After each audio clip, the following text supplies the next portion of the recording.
വാ ചേച്ചി. ദാ ഇരിക്ക്. കുഞ്ഞമ്മ ഇങ്ങോട്ടിരിക്കെ. കുഞ്ഞമ്മ കൊച്ചുമോനെ പേടിച്ച് ഇവിടെ കഴിയുന്നു. മുരുകൻ ഒരു ദിവസം അവിടെ വന്നു കേട്ടല്ലോ. ദേ അടുപ്പിക്കല സുശീലേ, അവൻ വലിയ കുഴപ്പക്കാരനാ. അതെനിക്കറിയാം സുധാ. അവന്റെ വില്ലത്തരം ഒന്നും എന്റെ അടുത്ത് നടക്കില്ല. മേലിൽ എന്റെ വീട്ടിൽ വന്നേക്കരുന്ന് പറഞ്ഞാ ഞാൻ അവന് പറഞ്ഞു വിട്ടത്. ഇനി അവൻ കുഞ്ഞമ്മയെ തിരക്കി ഇങ്ങോട്ടായിരിക്കും വരുന്നത്. ഇവിടെ വന്ന് എന്തൊക്കെ കാട്ടിക്കൂട്ടുന്ന് ദൈവത്തിനറിയാം. പേടിക്കണ്ട പ്രഭേ, അവനിവിടെ വരുന്ന ദിവസം രണ്ടിലൊരു തീരുമാനം ഉണ്ടാവും. അതുവരെ നിങ്ങൾ എന്നെ സഹിച്ചാ മതി. വാ മോളെ, വാ. നീ രാവിലെ അവിടെ പോയി സത്യനെ കയ്യോടെ വിളിച്ചോണ്ട് വന്ന കാര്യം സുധനെ വിളിച്ചപ്പോ പറഞ്ഞു. അതെന്തായാലും നന്നായി. ഭാര്യമാരങ്ങനെ തന്നെ വേണം.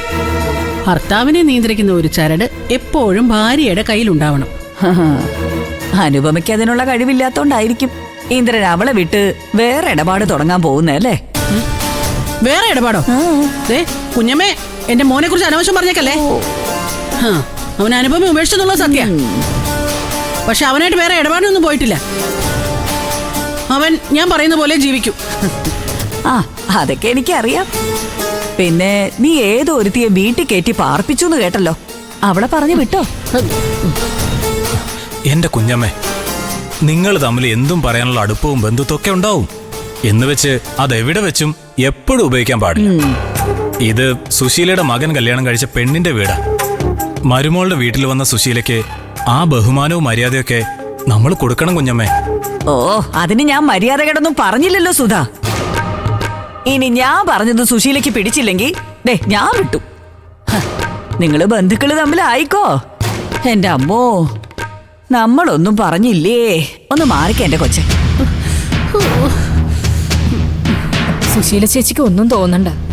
കുഞ്ഞമ്മയുടെ സ്വഭാവം അങ്ങനെയാണല്ലോ. പിന്നെ പ്രതിഭേ, ഹർഷ അവളുടെ വീട്ടിലേക്ക് തിരിച്ചുപോയി. നീ ഇനി ഇവിടെ നിൽക്കണ്ട, നമുക്ക് നമ്മുടെ വീട്ടിലേക്ക് പോ.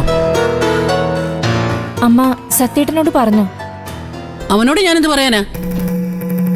എന്നെ വെല്ലുവിളിച്ചിറങ്ങിപ്പോയ എന്റെ മകനെ കാല് പിടിച്ച് വിളിച്ചോണ്ട് വരേണ്ട കാര്യമൊന്നും എനിക്കില്ല. നീ പറഞ്ഞാ മതി അവനോട്. അതെ മോളെ, സത്യന്റെ വീട്ടില് അവനെ എപ്പോ വേണമെങ്കിലും കേറിച്ചല്ല. അതുപോലെ അല്ല നീ. അതുകൊണ്ടാ സുശീല ചേച്ചി തന്നെ നിന്നെ വിളിച്ചോണ്ട് പോകാൻ വന്നത്. ചെല്ലു മോളെ, സത്യനെ ഞാൻ വിളിച്ചു പറഞ്ഞോളാം. എങ്കി സത്യേട്ടൻ ഇപ്പൊ തന്നെ അച്ഛൻ വിളിച്ചു പറയേ. സത്യേട്ടൻ എന്നോട് അമ്മയോടൊപ്പം പോവാൻ പറഞ്ഞാലേ ഞാൻ പോവും.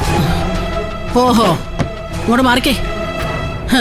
അപ്പൊ മരുമോളെ വിളിച്ചോണ്ട് പോവാൻ ഞാൻ കാണിച്ച മര്യാദക്ക് ഒരു വിലയില്ല അല്ലേ? ശരി, നിനക്ക് നിന്റെ ഭർത്താവിനെ മാത്രം മതിയെങ്കിൽ ആയിക്കോ. ഞാനങ്ങ് പോയേക്കാം. അല്ല പിന്നെ. അയ്യോ പോകല്ലേ സുശീല ചേച്ചി. സത്യൻ ഇവിടെ എന്തൊക്കെയോ പറഞ്ഞ് പേടിപ്പിച്ചിട്ടുണ്ട്. ഭാര്യയ്ക്ക് ഭർത്താവിനെ അനുസരിച്ചല്ലേ പറ്റൂ. പിന്നെ അവനോടൊന്ന് ചോദിച്ചിട്ട് മോളെ ഞങ്ങള് സുശീല ചേച്ചിയുടെ ഒപ്പം അയച്ചോളാം. സുധേട്ടാ, നിങ്ങൾ വേഗം സത്യനെ ഒന്ന് വിളിക്കും. വേണ്ട സുധ, ഇനി നീ വിളിച്ച് ചോദിച്ചിട്ട് അവനെങ്ങാണ് സമ്മതിച്ചില്ലെങ്കിൽ അതെനിക്കേ ഇച്ചിരി ക്ഷീണവാ. ഞാൻ എന്റെ മരുമകളോടുള്ള കടമ കാണിച്ചു. എന്റെ കൂടെ വരാൻ അവൾക്ക് ധൈര്യമില്ലെങ്കിൽ പിന്നെ ഞാൻ എന്ത് ചെയ്യാനാ? അമ്മ, എനിക്ക് വരാൻ മടിയുണ്ടായിട്ടല്ല. ഞാൻ സത്യേട്ടൻ പറയുന്നത് അനുസരിച്ചില്ലെങ്കിൽ അത് വലിയ പ്രശ്നമാവും. എന്ത് പ്രശ്നമാടി? നീ എന്റെ കൂടെ വന്നെന്ന് പറഞ്ഞ അവൻ നിന്നെ എന്ത് ചെയ്യാനാ? അവൻ നിന്നോട് അവനെ അനുസരിക്കണമെന്നല്ലേ പറഞ്ഞിട്ടുള്ളൂ. എന്നെ അനുസരിക്കണ്ടെന്നൊന്നും പറഞ്ഞിട്ടില്ലല്ലോ. അങ്ങനെ പറഞ്ഞില്ല. പക്ഷേ സത്യേട്ടന്റെ സമ്മതമില്ലാതെ വീട്ടിലേക്ക് തിരിച്ചു പോകരുതെന്ന് ഉറപ്പിച്ച് പറഞ്ഞിട്ടുണ്ട്. അതുകൊണ്ട് എനിക്ക് അമ്മയുടെ കൂടെ വരാൻ പറ്റില്ല. ശരിയടി, നിനക്ക് അവനാണ് വലുതെങ്കിൽ അങ്ങനെ ആയിക്കോട്ടെ. പക്ഷെ ഒരു കാര്യം, ഇനി നിന്നെ അവനെ തിരിച്ചു വിളിക്കാൻ ആരും ഇങ്ങോട്ട് വരുമെന്ന് വിചാരിക്കണ്ട. നിനക്ക് സൗകര്യം ഉണ്ടെങ്കിൽ അവനെ കൂട്ടി അങ്ങോട്ട് വന്നേച്ചാ മതി. ഞാൻ പോവാ. സുശീലേ, സുശീല ചേച്ചി, സുശീലേ, സുശീല ചേച്ചി പോകല്ലേ, പോകല്ലേ. ഒന്ന് അവിടെ നിക്ക്. എവിടെ നാണം കെട്ട് നിൽക്കേണ്ട കാര്യം സുശീലയ്ക്കില്ല പ്രഭാവതി. സത്യന്റെ മികവുകൊണ്ട് മാത്രമല്ല നിങ്ങളുടെ മകൾ എന്റെ വീട്ടിൽ മരുമകളായതെന്ന് അച്ഛനും അമ്മയും കൂടെ മോളോ എന്ന് പറഞ്ഞ് മനസ്സിലാക്കി കൊടുക്ക്.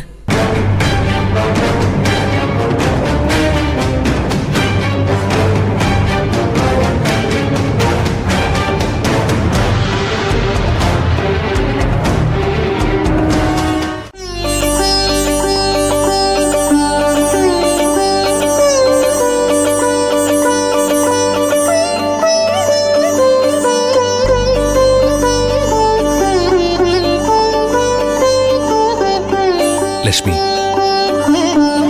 ഇനി മുതൽ ഈ വീടിന്റെ ഐശ്വര്യമായി നിന്റെ ആത്മാവ് ഇവിടെ ഉണ്ടാവണം.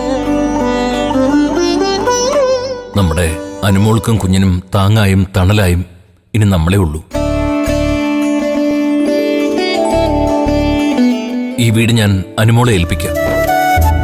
ഇവിടെ നിന്നൊരു പുതിയ ജീവിതം നമ്മുടെ മോളെ ആരംഭിക്കട്ടെ.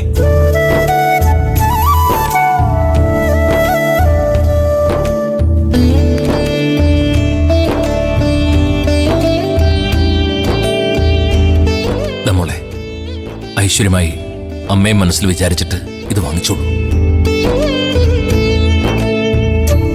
വാങ്ങിച്ചാനു, അച്ഛൻ മനസ്സറിഞ്ഞു തരുന്നതല്ലേ. ഇവിടെ നിന്ന് നിനക്കും നിന്റെ മോനും വലിയ ഉയരങ്ങൾ കീഴടക്കാൻ പറ്റട്ടെ.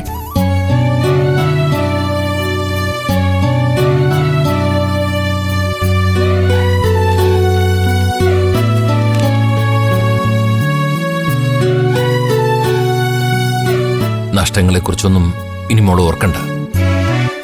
നിനക്ക് നിന്റെ മോനും വിധിച്ചതൊക്കെ കിട്ടും.